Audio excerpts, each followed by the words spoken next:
ಒಡಿಶಾ ಹೊತ್ತಿ ಉರಿತಾ ಇದೆ. ಆಡಳಿತ ವೈಫಲ್ಯ, ಪ್ರತಿಪಕ್ಷಗಳ ಮೌನ. ಒಂದು ಕ್ರೂರ ಘಟನೆ ಸಮುದಾಯಗಳ ನಡುವೆ ದೊಡ್ಡ ಘರ್ಷಣೆಯನ್ನು ಉಂಟು ಮಾಡಿದೆ. ಅವರ ತಲೆಯನ್ನ ಕತ್ತರಿಸಿ ನದಿಯಲ್ಲಿ ಕ್ರೂರರು ತೇಲಿ ಬಿಟ್ಟಿದ್ದಾರೆ.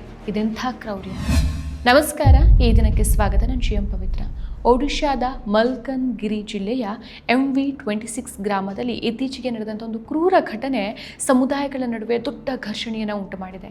51 ವರ್ಷದ ಆದಿವಾಸಿ ಮಹಿಳೆ ಲೇಕ್ ಪಡಿಯಾಮಿ ಅವರನ್ನು ಕೊಂದು ಅವರ ತಲೆಯನ್ನು ಕತ್ತರಿಸಿ ನದಿಯಲ್ಲಿ ಕ್ರೂರರು ತೇಲ್ಬಿಟ್ಟಿದ್ದಾರೆ. ಇದೀಗ ಈ ಹತ್ಯೆ ಸಾಮಾಜಿಕ ಘರ್ಷಣೆಯ ಸಂಕೇತವಾಗಿ ಮಾರ್ಪಟ್ಟಿದೆ.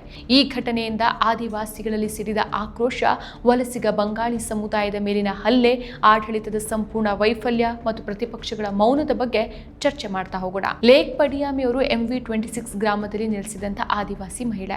ಅವರನ್ನ ಕೊಂದಿದ್ದು ಭೂಮಿ ವಿವಾದಕ್ಕಾಗಿ ಅನ್ನೋದು ಆರೋಪ. ಡಿಸೆಂಬರ್ 1ಕ್ಕೆ ಕಾಣೆಯಾಗಿದ್ದಂಥ ಮಹಿಳೆಯ ದೇಹ ಡಿಸೆಂಬರ್ 4ಕ್ಕೆ ಶವವಾಗಿ ಸಿಗುತ್ತೆ. ಆದರೆ ಆಕೆಯ ತಲೆಯನ್ನು ಸುಮಾರು 6 ದಿನಗಳ ಕಾಲ ಪೊಲೀಸರು ಹುಡುಕಿದ್ರು. ಮೃತದೇಹ ಪತ್ತೆಯಾದ ಸ್ಥಳದಿಂದ ಸುಮಾರು 15 ಕಿಲೋಮೀಟರ್ ದೂರದಲ್ಲಿ ಆಕೆಯ ಕತ್ತರಿಸಿದ ತಲೆ ಪತ್ತೆಯಾಗಿತ್ತು. ಕತ್ತರಿಸಿದ ತಲೆ ಆದಿವಾಸಿ ಸಮುದಾಯದಲ್ಲಿ ದೊಡ್ಡ ಆಘಾತವನ್ನು ಉಂಟು ಮಾಡುತ್ತೆ. ಇದು ಕೇವಲ ಒಂದು ಹತ್ಯೆಯಾಗಿ ಮಾತ್ರ ಉಳಿಯದೆ ದೀರ್ಘಕಾಲದಿಂದ ನಡೀತಾ ಇರುವಂತಹ ಭೂಮಿ ವಿವಾದಕ್ಕೆ ಸಾಕ್ಷಿಯಾಗಿದೆ. ಆದಿವಾಸಿಗಳ ಭೂಮಿಯನ್ನ ವಲಸಿಗರು ಕಸಿದುಕೊಳ್ತಿದ್ದಾರೆ ಅನ್ನೋ ಆರೋಪಗಳು ಈ ಘಟನೆ ಗ್ರಾಮದಲ್ಲಿ ದೊಡ್ಡ ಗಲಭೆಗೆ ಕಾರಣ ಆಗುತ್ತೆ. ಡಿಸೆಂಬರ್ 7 ಮತ್ತು 8ಕ್ಕೆ ಹಿಂಸಾಚಾರ ಭುಗಿಲೇಳುತ್ತೆ. ಪೋಡಿಯಾಮಿಯ ಕೊಲೆಯ ಆರೋಪಿ ಬಂಗಾಳಿ ಸಮುದಾಯದ ಸುಬ್ರಂಜನ್ ಮಂಡಲ್ ಅನ್ನೋ ಯುವಕನನ್ನ ಪೊಲೀಸರು ಬಂಧಿಸ್ತಾರೆ. ನಂತರ ಗುಂಪುಗಳು ಬಂಗಾಳಿಗರ ಪ್ರದೇಶಕ್ಕೆ ನುಗ್ಗಿ ದಾಂಧಲೆ ನಡೆಸಿ ಮನೆಗಳಿಗೆ ಬೆಂಕಿ ಇಡ್ತಾರೆ. ಗ್ರಾಮದಲ್ಲಿ 188 ಮನೆಗಳಲ್ಲಿ 163ಕ್ಕೂ ಹೆಚ್ಚು ಮನೆಗಳು ಸುಟ್ಟು ಕರಕಲಾಗೋಗುತ್ತೆ. ಸಾವಿರಾರು ಜನ ನಿರಾಶ್ರಿತರಾಗ್ತಾರೆ. ಪೂರ್ವ ಪಾಕಿಸ್ತಾನ ಅಂತಂದ್ರೆ ಈಗಿನ ಬಾಂಗ್ಲಾದೇಶದಲ್ಲಿ ಹಿಂಸಾಚಾರದಿಂದ ಪಲಾಯನ ಮಾಡಿದ ನಂತರ ಬಂಗಾಳಿ ವಸಾಹತುಗಾರರು ದಶಕಗಳಿಂದ ಈ MV26ನಲ್ಲಿ ವಾಸಿಸ್ತಿದ್ದಾರೆ.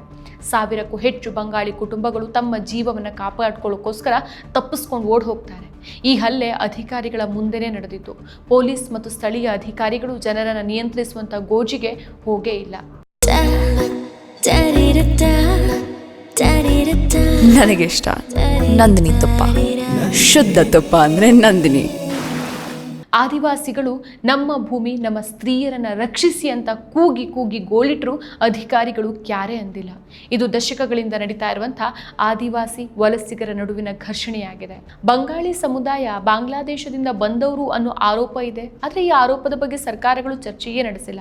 ಇನ್ನು ಮರಣೋತ್ತರ ಪರೀಕ್ಷೆ ನಂತರ ಕತ್ತರಿಸಿದ ತಲೆಯನ್ನ ಕುಟುಂಬಕ್ಕೆ ಹಸ್ತಾಂತರಿಸಲಾಗಿದೆ ಮತ್ತು ಅಂತ್ಯಕ್ರಿಯೆ ನಡೆಸಲಾಗಿದೆ. ಪರಿಸ್ಥಿತಿ ಶಾಂತವಾಗಿದೆ ಅಂತ ಮಲ್ಕನ್ಗಿರಿ ಜಿಲ್ಲಾ ಕಲೆಕ್ಟರ್ ಆಗಿರುವಂತಹ ಸೋಮೇಶ್ ಉಪಾಧ್ಯಾಯ ಅವರು ಮಾಹಿತಿಯನ್ನ ಕೊಟ್ಟಿದ್ದಾರೆ.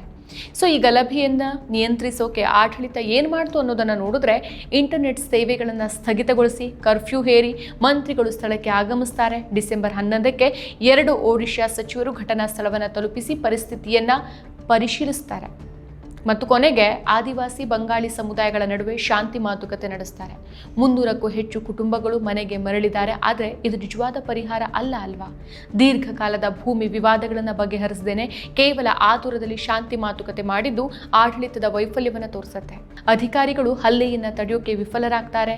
ಇದು ಸಮುದಾಯಗಳ ನಡುವಿನ ಘರ್ಷಣೆ ಹೆಚ್ಚಾಗೋಕೆ ಕಾರಣ ಆಯಿತು.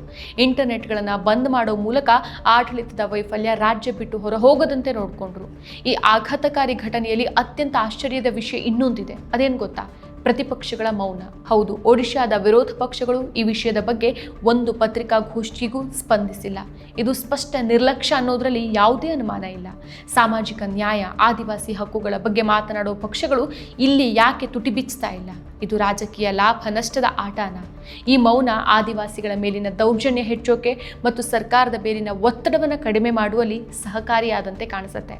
ಇದೀಗ ಮಲ್ಕನ್ಗಿರಿ ಬೂದಿ ಮುಚ್ಚಿದ ಕೆಂಡದಂತಿದೆ. ಗಾಯಗಳು ಇನ್ನೂ ಹಸಿಯಾಗೇ ಇದೆ. ಭೂಮಿ ವಿವಾದಗಳನ್ನು ಸಮಯಕ್ಕೆ ಸರಿಯಾಗಿ ಬಗೆಹರಿಸದೇ ಇದ್ರೆ ಅದು ರಕ್ತ ದೋಕುಳಿಗೆ ನಾಂದಿ ಹಾಡತ್ತೆ. ಆಡಳಿತ ಪಕ್ಷಕ್ಕೆ ಜವಾಬ್ದಾರಿ, ಪ್ರತಿಪಕ್ಷಗಳಿಗೆ ಧ್ವನಿಯ ಅಗತ್ಯತೆ ಇದೆ. ಆದಿವಾಸಿಗಳಿಗೆ ಧ್ವನಿಗೂಡಿಸಿ ಆಕ್ರೋಶವನ್ನು ನ್ಯಾಯಕ್ಕೆ ಬದಲಾಯಿಸಬೇಕಾಗಿದೆ. ಮತ್ತಷ್ಟು ವಿಶೇಷ ವಿಡಿಯೋಗಳನ್ನು ನೋಡಲು ಮತ್ತು ಹೊಸ ವಿಡಿಯೋಗಳ ಬಗ್ಗೆ ತಿಳಿಯಲು ಈ ದಿನ .com ಯೂಟ್ಯೂಬ್ ಚಾನೆಲ್ ಸಬ್ಸ್ಕ್ರೈಬ್ ಮಾಡಿ ಮತ್ತು ಬೆಲ್ ಐಕಾನ್ ಕ್ಲಿಕ್ ಮಾಡಿ.